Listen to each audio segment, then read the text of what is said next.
नमस्कार, मैं हूं अंकिता। न्यूज़ 11 एमपी में आपका स्वागत है। आइए रुक करते हैं खबरों की ओर।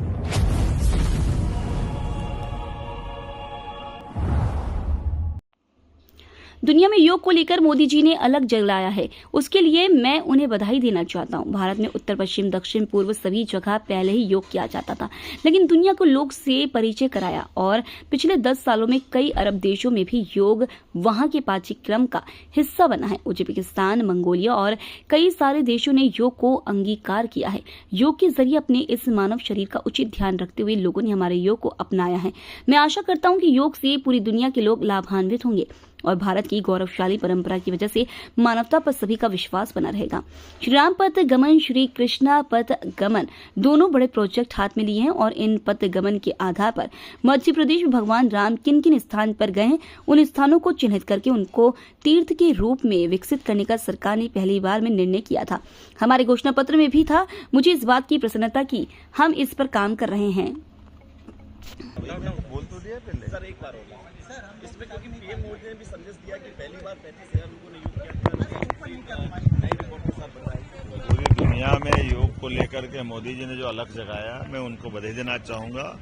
उत्तर दक्षिण पूर्व पश्चिम पूरा देश तो पहले से ही करता था, लेकिन दुनिया को योग से परिचय भी कराया। और ये खास बात है कि विगत 10 वर्ष में कई सारे अरब देश जिनके पाठ्यक्रम का ये हिस्सा बना है, उज्बेकिस्तान, मंगोलिया, सऊदी अरब, कई सारे देशों ने योग को अंगीकार किया और योग के माध्यम से निरोग रहते हुए अपने इस मानव शरीर की काया का प्रॉपर ध्यान रखते हुए हमारे योग के अष्टांग योग की व्यवस्था जो पतंजलि महाराज ने दी, यम, नियम, ध्यान, धारणा, समाधि, सभी बातों को लेकर के, तो मैं उम्मीद करता हूं कि योग से समूचा दुनिया या समूचा मानव वर्ग लाभान्वित भी होगा और भारत की इस गौरवशाली परंपरा के बलबूते पर मानवता पे विश्वास सबका बढ़ेगा। आपका योग का वीडियो देखा, बड़ा अच्छा बैलेंस था। और मध्य प्रदेश सरकार ने श्री राम पथ गमन, श्री कृष्ण पथ गमन दोनों बड़े प्रोजेक्ट हाथ में लिए हैं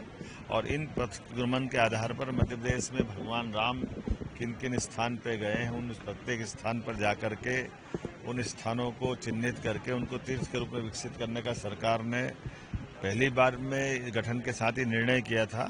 हमारे घोषणा पत्र में भी था। मुझे इस बात की प्रसन्नता कि हम इस पे काम कर रहे हैं।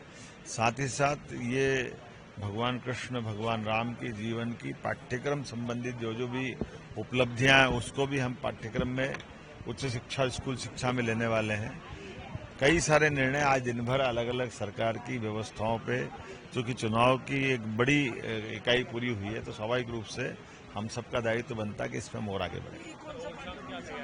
लोग योग के लिए सोचते हैं, समय नहीं निकाल पाते, उनके लिए क्या कहेंगे? मेरा तो इतना ही कहना है कि निरोग रहना तो योग करना ही चाहिए और जब नित्य साधना करते हो तो ये योग हमको अपने हॉस्पिटल की, बाकी दवाइयों की, दूसरी कष्टों से हमेशा के लिए मुक्ति दिलाता है। तो मेरा खुद का अनुभव भी है। आज तक मैंने कभी परमात्मा की दया से कोई मेडिसिन नहीं ली है। इसका कारण ही ये है कि बड़े पैमाने पर ये अपने सबके लिए जीवन की उपयोगी चीजें सबको अपनाना चाहिए। अरे हो गया। फिलहाल न्यूज़ 11 एमपी में इतना ही। और भी खबरें देखने के लिए हमारे चैनल को लाइक और सब्सक्राइब जरूर करें। धन्यवाद।